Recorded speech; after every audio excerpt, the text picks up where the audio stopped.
You need to make people think. I have no problem with everybody who watches this disagreeing with me. If everybody who watches this disagrees with me completely and they can articulate why and tell me why they disagree with me and they can think of an argument counter, then I've already succeeded. Making people think, whether it's for you or against you, is the #1 weapon against the slave mind programming. So I have no problem. If I make people think, I don't care if they disagree with me. Because I'll tell you, the biggest slave minds in the world today are people, and they're out there, who have strong emotional reactions to subjects they don't even completely understand. You can go out there and say the name Andrew Tate to somebody and they go, oh, I hate him. Why? I don't know. If you don't know why you feel angry, you have been programmed. How can you have an emotional response to something you do not understand? These are slave-minded individuals. So if you're a slave mind and you're watching this and you hate me, it's fine. Write an email, write it to me, write it down, explain articulately why I am wrong, turn your brain on, and I guarantee halfway through the email you realize you were probably fucking wrong in the first place. Most people do not think. So if I have no problem being martyred. If I have to be hated for people to think, then I think that's a good thing for society as a whole. A lot of people say education is like a form of control. Yeah.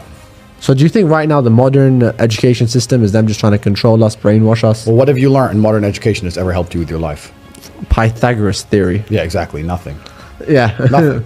Everything that you learn in the modern educational system is a waste of time. None of it helps your life at all. Yeah. And most of the time, especially in the West, you end up in debt to learn things you don't need.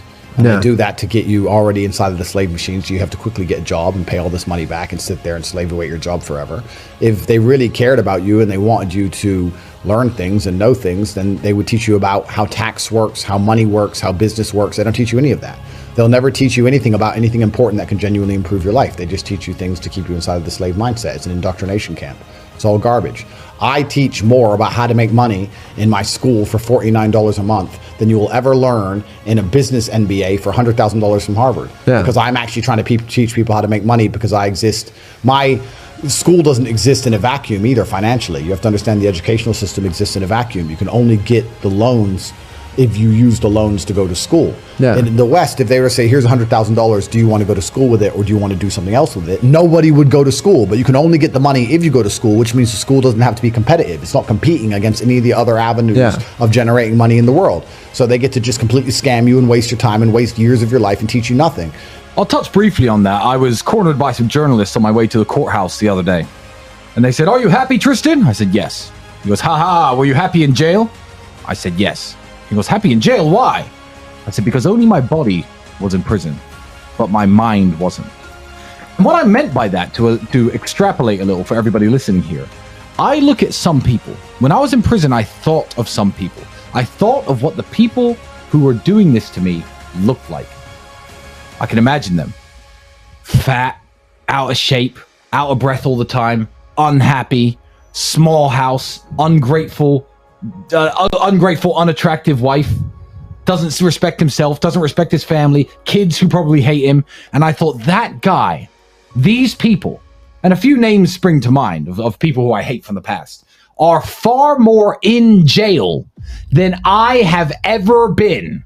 These people sitting on their Ryanair flights with 3 masks on are more in jail than I have ever been, with a bloodstream filled with mRNA vaccine. They are more in prison than I have ever been. You can lock my physical body away, sure, but in my mind, I am free.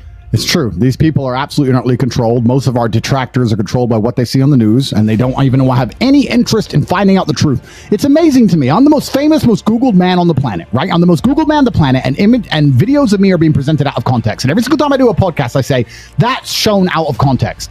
And you'd think that the people who manage to get emotionally affected by me, who manage to get annoyed by me, so they obviously have an emotional interest. They have a vested interest in who I am as a person. They don't even sit and think, well, I've seen this guy everywhere. He's super famous. I'm mad at him now. I have an emotional interest in this subject. He's saying it's out of context. Let me watch the longer version. No, they just sit there and go, well, I don't even want to know the longer version. BBC told me, Lucy told me. Their minds are in jail.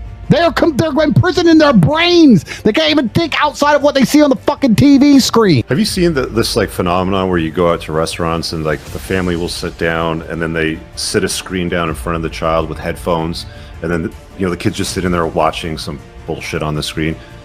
I don't know if that happens where you live, but that really bothers me. Like, there's a few times where I've wanted to get up and say something, but it's like, I just bite my tongue. I'm like, you know what? It's not your place. Just let them do what they're gonna do.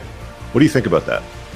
Yeah, well, this is the problem. Most parents don't realize they don't even raise their children anymore. The Matrix raises their kids. Right. The Matrix raises their kids because their kids spend all day at school and then all the rest of the time on screens digesting shit that you don't even know what it is and you can't control. Mm-hmm. So all of the ideas inside of the child's mind is no longer the ideas of the parents. The parents can no longer influence their own children. So now what are you going to do? This means that if the school or the Matrix or the entertainment systems or YouTube decide something's true, they'll pump it in your kid's brain until your kid believes it's true. You're going to end up arguing with your own child about ideas because your child's going to say, but they told me that at school and they told me that on YouTube. You're wrong. You're old. You don't understand. Your own kids are not going to think like you because you're allowing the Matrix to raise them. It's insanity. But the people who will do that at a dinner table are such fucking dummies. They don't even see these things. They don't think beyond the convenience. They can't see the bigger picture. They're not perspicacious. So they're slaves who are raising the next generation of slaves to be owned by the Matrix and controlled. And yeah, you're right. It's a shame, but there's always going to be kings and peasants and peons. It's always been the way of the world. These people are just slave-minded losers. So what can you do about it? But my children certainly won't be that way. They're going to be sitting at the table paying attention to their fucking dad. They want to know something, they can listen to me. I know everything about everything. I'll be telling them exactly how the world fucking works. I'm not going to be watching some bullshit on YouTube. I'll tell them. But these people, they don't think. And that's why that kid's probably watching some video about why you should hate us. Right. Probably hates you and me. Yeah. Probably thinks we're just watching it. Can everyone be successful? Do you believe that? Good question. So, firstly, I'll answer, can everyone be successful? I think the world would be a terrible place if everyone had a free mind.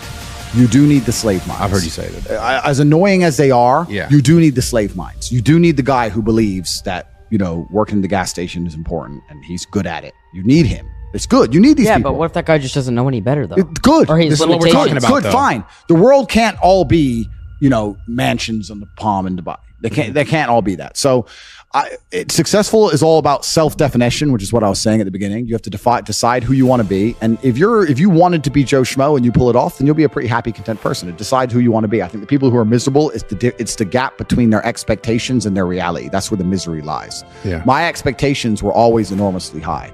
Even when I was a nobody, I knew I had to be filthy rich and a kickboxer, and I knew I had to be the kind of guy that people gave a shit. Were you happy at that point? I know, but I knew I'm basic things. At the age of 15, I knew that if I'm the kind of guy that if I raise my voice, people are going to care. I'm not going to be the guy who starts shouting and everyone thinks it's funny. I know I'm going to be the kind of guy who is genuinely a formidable opponent in all realms of human endeavor. I know I'm going to have money. I know I'm not going to take shit. Where did that come from, though? But you can't just. Yeah, I know. I understand what you're saying, because my whole life I felt like there's always more. I know that there's more. But I think a lot of people have that. Of course. But the people who are miserable are the people who don't try hard enough to obtain it, because I actually believe, and this is another thing I'll say, I believe the universe is very giving. I think the universe and God himself is very giving. I've yet to meet somebody in all my years who is genuinely giving 100% of themselves day after day, doesn't snake anyone, firm handshake, look you in the eye, doesn't lie to nobody, and tries 100% who doesn't get what they want. I've never seen it. Every single person who doesn't have what they want, there's something in their story that doesn't quite add up. I've yet to see some guy who, have you ever seen a guy who eats right and trains his ass off and never misses a gym session, ever not grow? No, ever. No, never. Not ever. What? Not what? Grow. Not grow. Not make ever. It's just, that's the way the universe works, right? So if you're truly about it and you're truly trying your absolute best, you're going to do it. And that's what I believe. I believe the universe is extremely giving. So when I meet somebody and they go, I really wanted this and I don't have it, I say, you didn't really want it. You're a liar.